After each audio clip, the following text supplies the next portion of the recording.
de segurança, né? Mas não tem um motor no passageiro também, um volante no passageiro que faça ele fazer a curva junto. No caso da estação espacial, a força responsável pela mudança da velocidade é a gravitação. E ela age em todos os corpos que têm massa.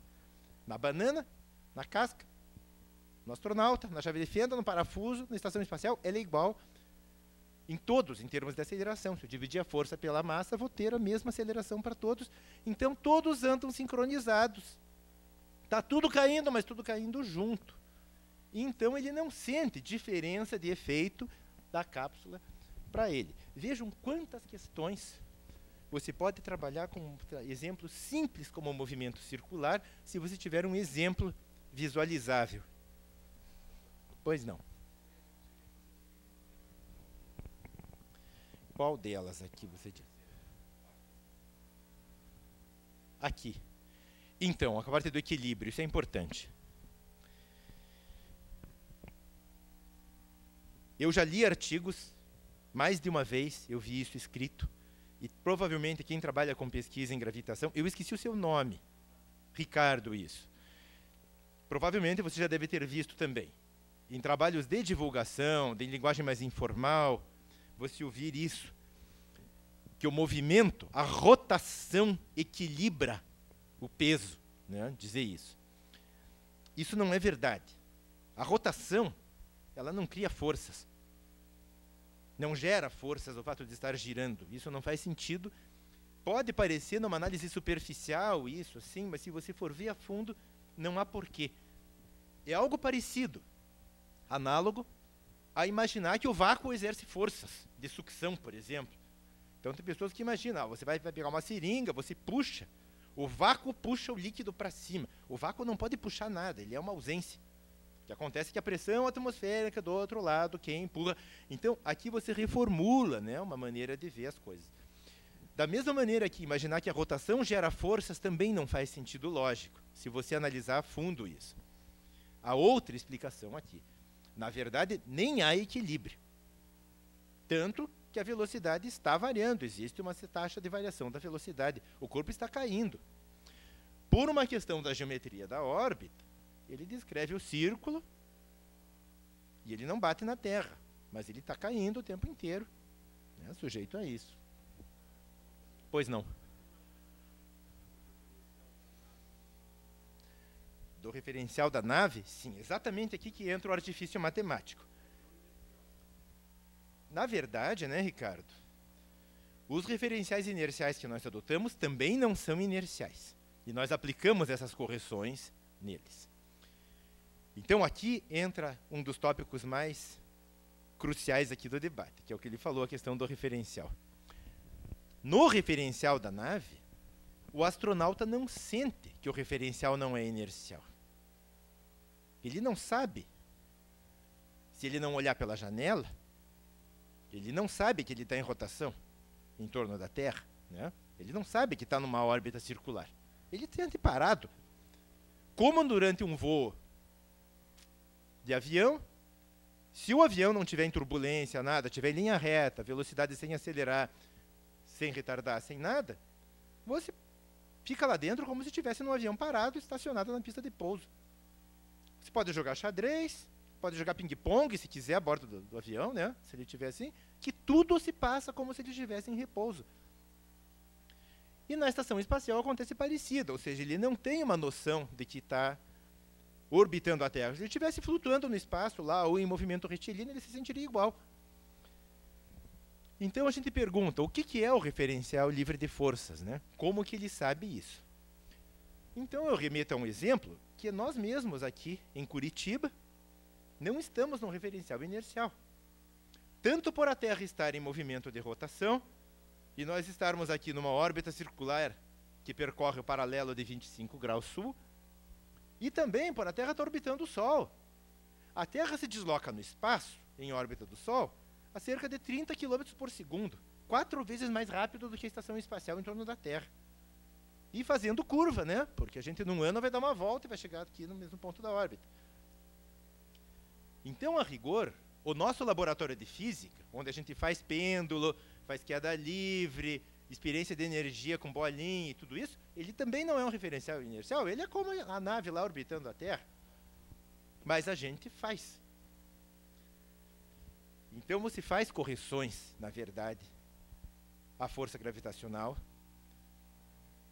devido a essa componente da rotação. Tem que ser descontado. Ela é uma porcentagem que não é tão insignificante, inclusive, é uma ordem de grandeza mensurável isso. Na verdade, então, nós não temos referenciais inerciais rigorosamente no universo. É uma abstração a primeira lei de Newton. Aquele satélite que eu pus andando no espaço só ele, para aquilo acontecer exatamente, eu teria que destruir todo o resto do universo. Todas as galáxias, para ninguém exercer força nesse satélite. O que é uma abstração bastante pretensiosa, né? Como que eu abstraio tudo do universo?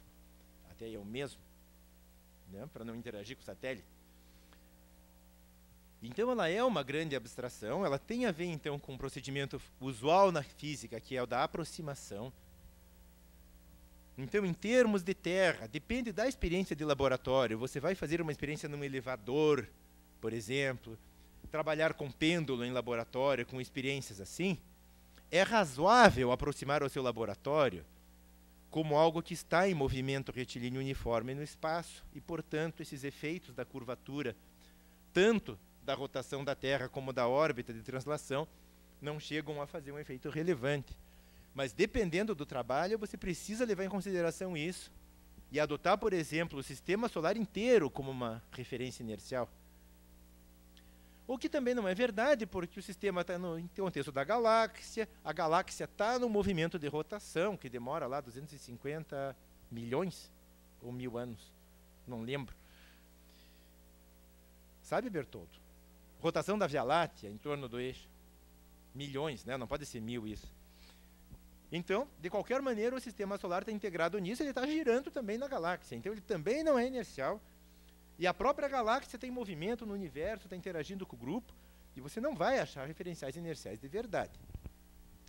De qualquer maneira, tem que ter um cuidado, porque nesses trabalhos, quando dizem que o movimento orbital equilibra a força gravitacional, ele não está falando do que acontece dentro da estação. Ele está falando do observador que olha da Terra a estação orbitando, e ele diz isso, que a estação não cai porque a rotação equilibra a força gravitacional. Oi? E isso induz a um raciocínio errôneo. Então, sob o ponto de vista do referencial dentro, você pode introduzir uma pseudo-força, como a força centrífuga, e trabalhar ali com laboratório, com lei de Newton, com tudo. Correto? Eu respondi sua pergunta? Sim. Alguma outra questão sobre essas perguntas aqui? A gente pode falar sobre outras coisas nesse contexto. Bertoldo?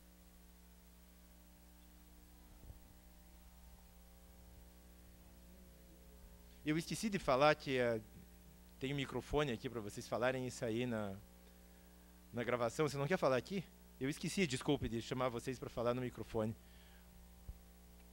Provavelmente as perguntas não foram gravadas, só as respostas. É só para adicionar, eu lembro que bem no comecinho da sua palestra você falou que é uma coisa que acontece em todos os instantes.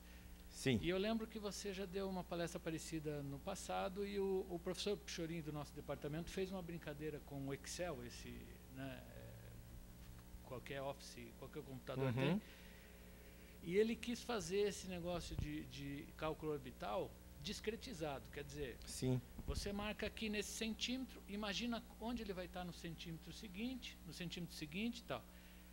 E é interessante mostrar para o aluno que quanto mais você discretiza, mais você se perde. Se as forças não forem realmente constantes em todos os tempos, se você calcular de milímetro em milímetro, você sempre vai perder. Então, de centímetro em centímetro, a Lua começa a escapar da Terra, né? De metro em metro ela escapa em bem menos tempo. É um negócio interessante de mostrar essa característica, né? Isso. E que não dá para fazer cálculo por pedacinho.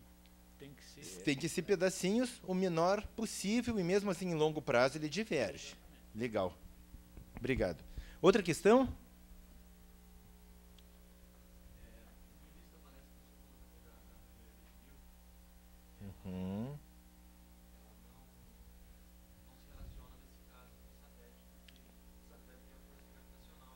Quer falar no microfone? Faz favor, Oscar.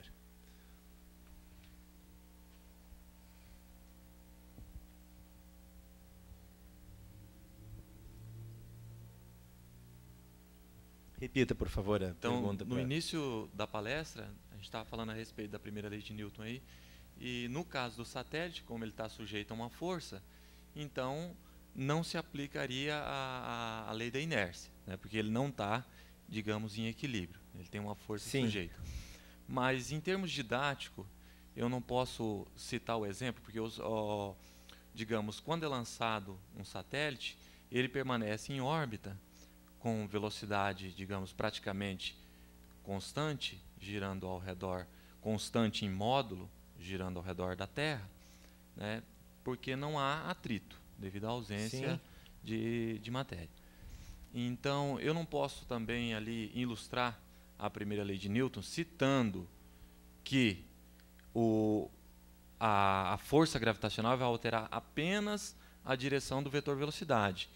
E o que mantém, né, o satélite girando é devido a essa ausência de atrito, que é a ideia da primeira lei de Newton, que quando você lança um objeto, ele permanece em movimento. Ok. Né? Entendi a colocação. Obrigado.